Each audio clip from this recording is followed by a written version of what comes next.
My daughter Claire and I went to Turkey to celebrate her 40th birthday.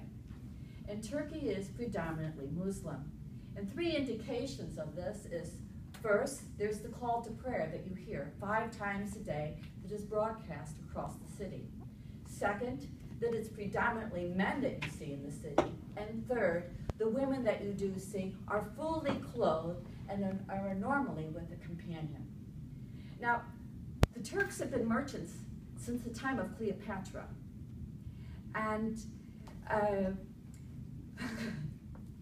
the Turks have been merchants since the time of Cleopatra, and the tour books will tell you that if you are going to buy a Turkish rug, there is no such thing as such a deal when it comes to a Turkish rug.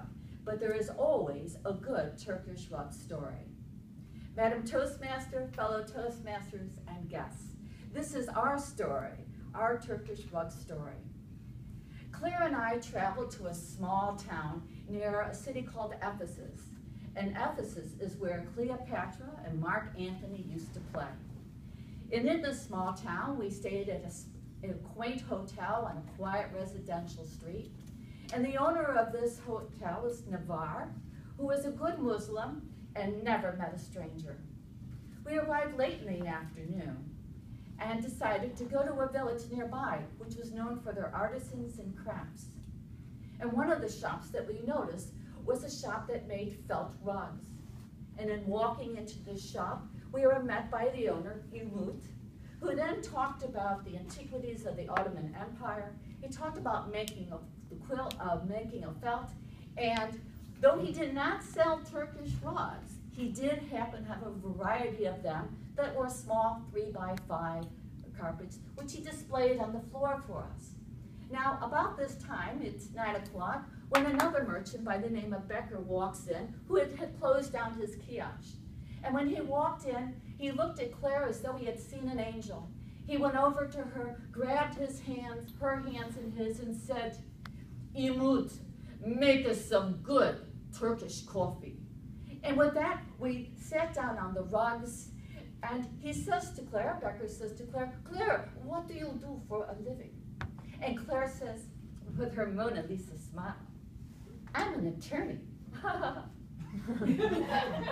And with that, it encouraged him to talk about his life. He said, "Let me tell you what it's like to be a Muslim. Let me look at your coffee grounds so I can read your future. Let me tell you, because I used to be a Turkish rug salesman, what it is like to sell Turkish rugs to tourists and the confusing Turkish prices." So now it's about 3 a.m. in the morning, and we're ready to buy our Turkish rugs with its confusing prices. And as we're leaving, Becker says, "Let me go with you. I know some friends on that side of town." And so he goes with us, and we walk down the quiet street next to our hotel, and there's some gypsies out across from our hotel. We go and ring the bell, and like good tourists do, not to disturb anyone, and nobody answers. And Becker says to us, "Let me ring the bell." And he rings the bell like a runaway alarm that's never ending, but still nobody comes to the door. So then he suggests, "Let us go back to the village. And I have some friends there, you could stay with them." So we go back to the village. He knocks on the door of one friend's, but no one answers except the dogs barking and the roosters crowing. And then we go to another friend's house that he has. He knocks on their door, and the only one that answers are the roosters crowing or the dogs barking. And finally, he says, "Let's go back to my place." And so then Claire and I look at each other, and having that moment we should have had long ago, that thought, and we walk up the spiral staircase, the back stairs of his apartment building, and along the way, there are these boxes of women's handbags or luggage. And he takes us up to the flat roof of this 19th century 2-story building. And the only thing up there is a full moon and a man's workout equipment. He says to us, "I'll be right back." And he returns with 2 blankets and an old suitcase, which he opens up and pulls out a man's shirt, smells the armpits, and says, "I think this is clean enough for you to wear."